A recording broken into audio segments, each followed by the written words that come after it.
Hello మామ, ఈరోజు మన మూవీ రివ్యూ వచ్చి ఫైనల్ డెస్టినేషన్. ఈ మూవీ ఎలా ఉందో ఈ వీడియోలో చూద్దాం. First of all welcome to ghost critics. Final destination ఈ మూవీ చూసాక నా ఎక్స్పీరియన్స్ అయితే బాగుంది మామ, మీరు కూడా తప్పకుండా చూడండి. ఇది ఒక హారర్ థ్రిల్లర్ మూవీ మామ.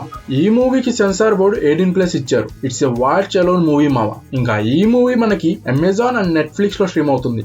నెట్ఫ్లిక్స్ లో అయితే ఈ movie Hindi and English language లో అవైలబుల్ లో ఉంది మామ. అమెజాన్ లో ఓన్లీ ఇంగ్లీష్ లాంగ్వేజ్ లోనే ఉంది, నో తెలుగు ఆడియో. ఇంకా ఈ మూవీ ప్లాట్ కి వస్తే చాలా సింపుల్ గా చెప్తాను. ప్లేన్ క్రాష్ అవ్వబోతుందని ముందే తెలిసిన ఓ వ్యక్తి ఆ ప్లేన్ లో ఉన్న వాళ్ళకి చెప్పి ఈ వ్యక్తి బయటికి వస్తాడు. అయితే ఆ వ్యక్తితో పాటు ఒక 5 మెంబర్స్ బయటికి వస్తారు మావ. అలా వీళ్ళు 6 మెంబర్స్ సేవ్ అవుతారు, మిగతా వాళ్ళందరూ చనిపోతారు మావ. కానీ వీళ్ళకి తెలియని విషయం ఏంటంటే ఆ చావు వీళ్ళని వెంటాడుతుందని. అయితే వీళ్ళు సేవ్ అవుతారా లేదా అనేది ఈ మూవీ చూసి తెలుసుకోవాల్సిందే. ఇంకా ఈ మూవీకి IMDb రేటింగ్ వచ్చి 6.7 అండ్ నా రేటింగ్ 2.75 హాలోస్ మావ.